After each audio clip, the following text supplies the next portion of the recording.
Hello everyone, welcome back for another book review. Today we are talking about this one. So this is Soulflow by Kristen Martin. This is Discover Your Soul Purpose, Work Your Light, and Live the Life You Deserve. Now I will say, I've tried to record this a few times. I go off on several tangents because the author herself, whenever the name comes up, if you aren't aware, she can be controversial. And it's changed over the years for why, but kind of a central theme revolves around money. And I don't know how to bring that into the review without like complaining and being like, woe is me in comparison and all of that. But at the same time, like, I don't know your financial situation, but like for us, like we're like poverty. Like we're not balling in the monies. Like my grocery budget, we have the same like 2 to 3 meals, and like eating out is a luxury. Like if we wanted to go get takeout, like we have to actively plan that because it's so expensive for us. And that like the idea of like having like the ability to just like go buy a few books, like, you know, we're very different from her, where she's very rich in comparison to my life. And when you read this book and you're sitting there listening to this from somebody who has lived based off of this an extremely privileged life, like it's very hard to like have a lot of like empathy and just like, oh yeah, you totally know what's up, because it's like you started off pretty well off to begin with. So I don't know how much of this is going to apply for those of us who don't have that luxury. And like a lot of her controversies that she has had as an author in general does revolve around money. Like she got canceled by the author and booktube community a few years ago. Like I think it was like 2019, but like they tore her apart. She had to leave for a while, and then she pivoted over into spirituality, which is fine. Like that controversy, I was like, I don't know if it's like that bad.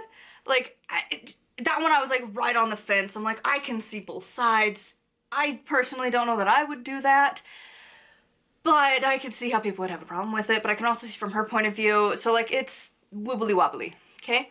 But then like nowadays she's just really moved into the like kind of new age sort of community, not necessarily witchy, a little bit more love and light kind of crowd of sorts. And like personally, I haven't seen a lot of witches who have these mega programs that are hooper duper expensive.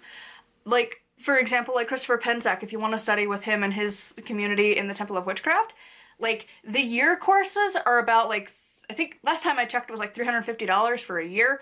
That's like a lot of money to me, but to other people that's like not that much.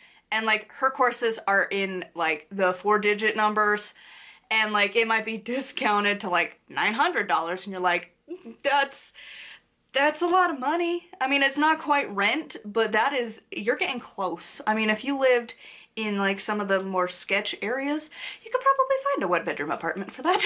Like that's a paycheck, whole paycheck right there.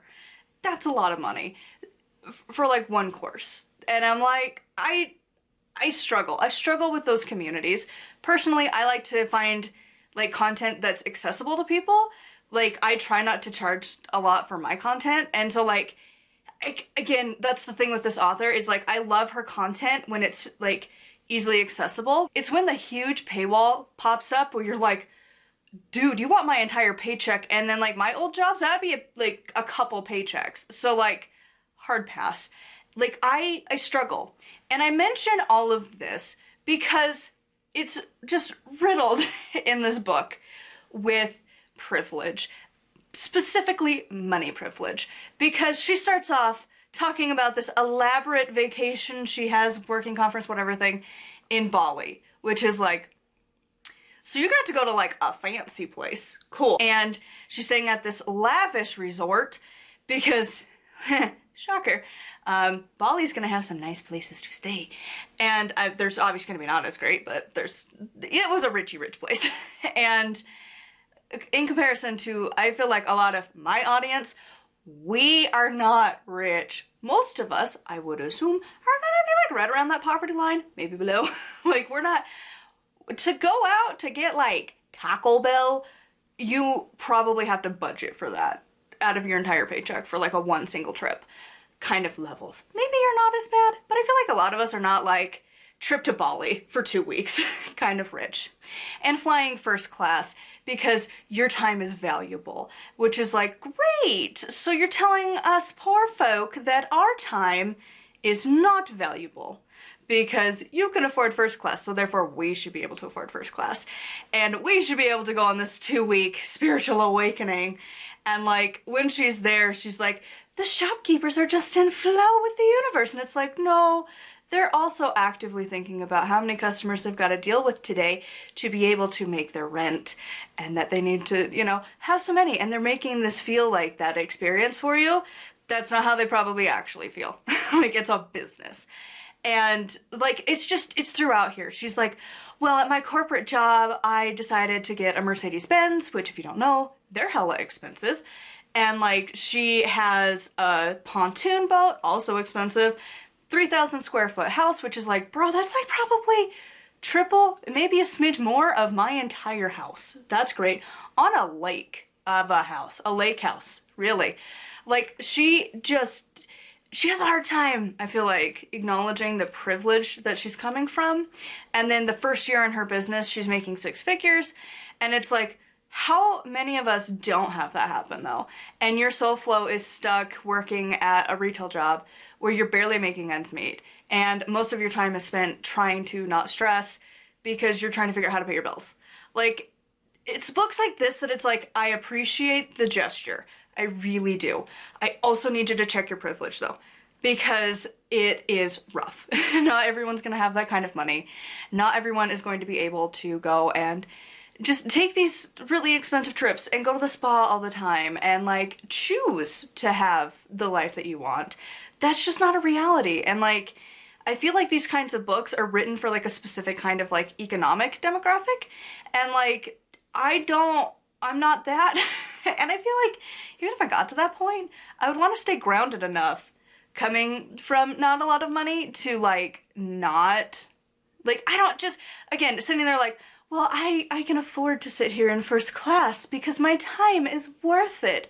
And it's like, I'm so glad for you. Do you know how expensive a flight is? Like, I probably am gonna road trip that because it's usually a little bit cheaper. And also, I hate flying, but that's besides the point. Like, if I could choose to have a first class seat, maybe it wouldn't suck so much.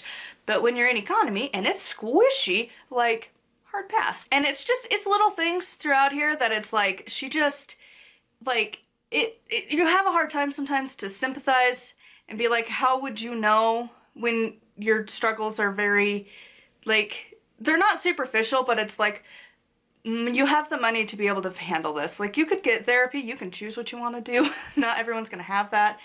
And like, that's the thing with this author is like, I love the premise of her things, but where she's like, just let go of fear. It's like, okay, but what if my fear is like paying bills? What if it's being able to like afford food? Yeah, like, not just like healthy food, just like in general to have something on the plate. Like, she just, I struggle because I love her content. I love watching her vlogs. It's totally alive. I don't empathize with at all. I can't connect on that level because it's like, she's looking, like, even in more recent vlogs of hers, she's off looking at expensive cars and is trading in an expensive car for another expensive car, and just, it's just that little bit of like flaunting your money that just, I don't like it. And so like, her message, while it could be good, I feel like does get muddled down quite a bit with the flaunting of it. And it's not the whole book, but a lot of it, I feel like her examples and things and just her life experience is coming from somebody who's obviously middle class, maybe even getting to upper middle class. Because again, not everyone's gonna have that luxury, not everyone's gonna have that. And it's, I wish she would acknowledge her privilege a little bit more. And like, other authors don't flaunt that. So like, I don't know, I loved listening to the audiobook, but when I actually sat down and read it, because for me, audiobooks are just like a background noise. So like, it's like, oh, this is kind of pretty, I like this. And like, her podcast is nice when she just focuses more on like general stuff, but the second we get into like your actual day-to-day living, you can see the privilege kicking in really fast. And like, it sucks. But at the same time, it's like, her demographic is probably just for richer people than me.